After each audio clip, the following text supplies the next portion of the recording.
नमस्कार दोस्तों, king of share market में आपका हार्दिक स्वागत है।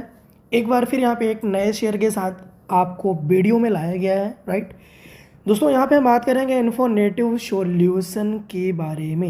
यहाँ पे शेयर का नाम आप देख पा रहे हो, ठीक है, इन्फोनेटिव सॉल्यूशन। इसका अभी आईपीओ आया हुआ था और आईपीओ आने के बाद स्टॉक में लगातार गिरावट जारी है, ठीक है। और लगातार गिरावट होने के बाद स्टॉक में लगा है अपर सर्किट। स्टॉक में गिरावट कितना हुआ है ये हम आपको बता देते हैं।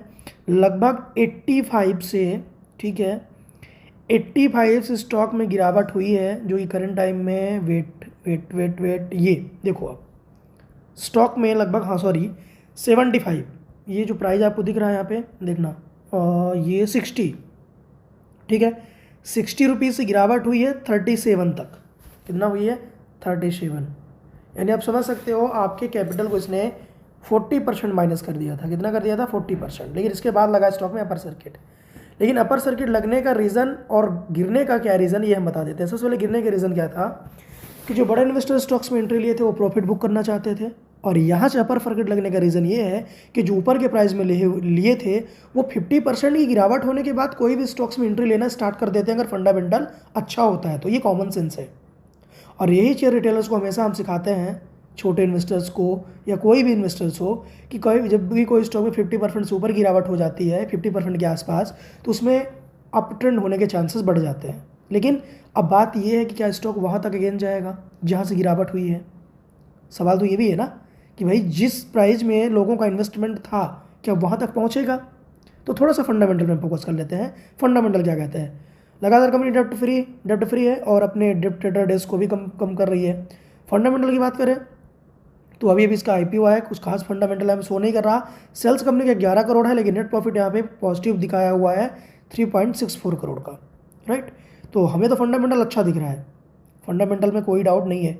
आप थोड़ा सा प्रमोटर होल्डिंग देख लें कि बड़े इन्वेस्टर्स की होल्डिंग 69% है, ये अच्छी चीज़ है। या तो ये पब्लिक में हो सकते हैं, अगर 69% यहाँ पे शो कर रहा है, या तो पब्लिक के रूप में बड़े इन्वेस्टर यहाँ पे दिख रहे हैं। देखिए 2%, ये भी प्रमोटर ही है, बड़ी होल्डिंग है तो प्रमोटर ही है, समझ रहे हो? यानी इनमें होल्डिंग लगभग, या मान के चूल्हा 75% की होल्डिंग इसमें प्रमोटर्स की है, बड़े इन्वेस्टर्स की है। राइट, अब बात यहाँ पे आती है कि स्टॉक को परचेज करना चाहिए या नहीं करना चाहिए। तो सबसे बड़ा सवाल ये कि रिस्क आप कितना ले सकते हो, क्योंकि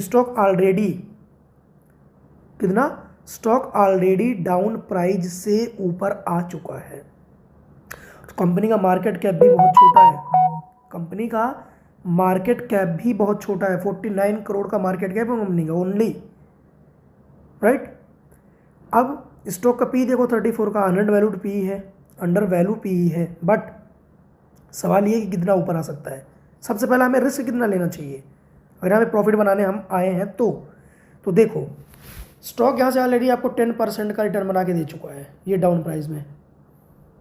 यही होता है, ये रिटेलर्स की बाइंग नहीं थी।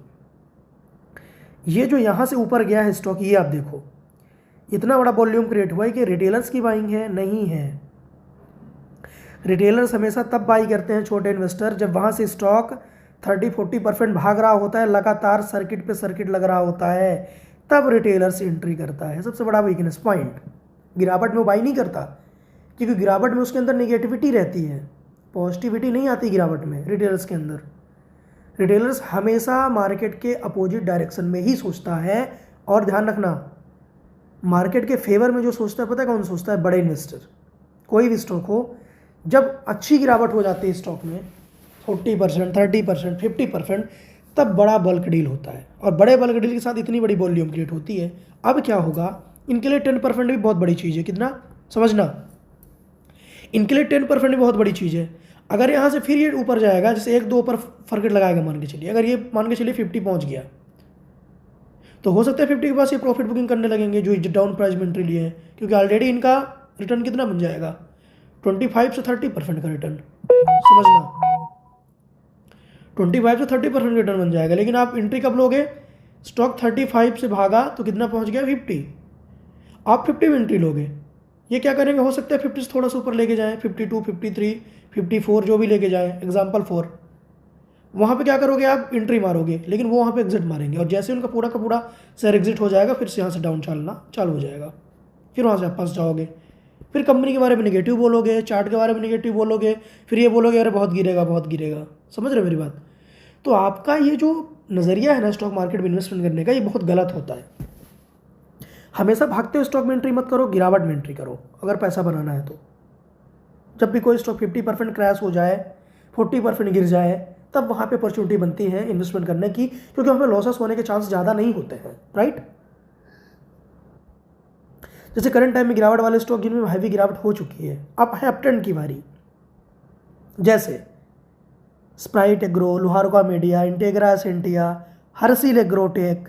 अब हर्सिल एग्रोटेक को आप खुद देख लो, 6.14 14 से गिरना चालू हुआ, आज 2.72 पे है। कितना है? 2.72 पे।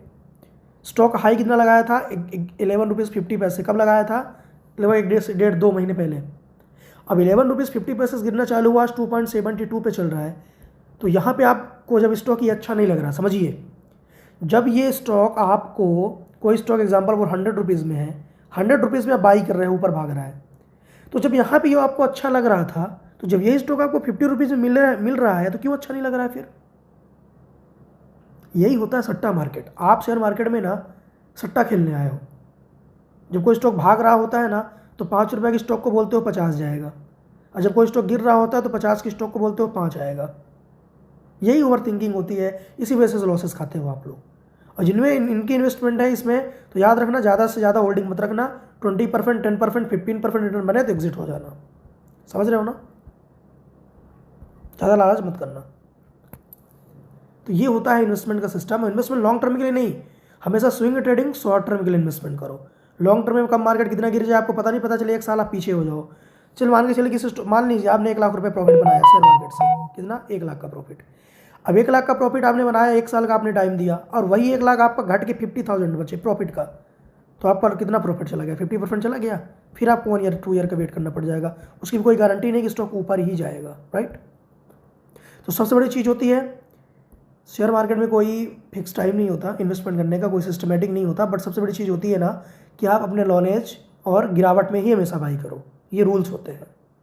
गिरावट में ही स्टॉक को बाई किया जाता है, तब बड़े रिटर्न बनते हैं। आपको क्या लगता है कि जब 100 से कोई स्टॉक 500 चला जाता है तब बड़े इन्वेस्टर एंट्री मारते हैं? नहीं, क्योंकि 100 और 500 के बीच में 5 गुना का फर्क है। 5 गुना कौन लेके गया है? रिटेलर्स नहीं, ये बड़े इन्वेस्टर लेके जाते हैं। इनकी होल्डिंग 100 रुपीज़ पे होती है, डाउन प्राइस पे, राइट। तो वीडियो पसंद आया हो तो लाइक सब्सक्राइब जरूर करना। और हाँ, अगर इन्वेस्टमेंट रिलेटेड सारी नॉलेज आपको ऐसे ही रेगुलर चाहिए तो सब्सक्राइब कर लेना, और हमेशा वीडियो वॉच करना और वीडियो शेयर भी करना।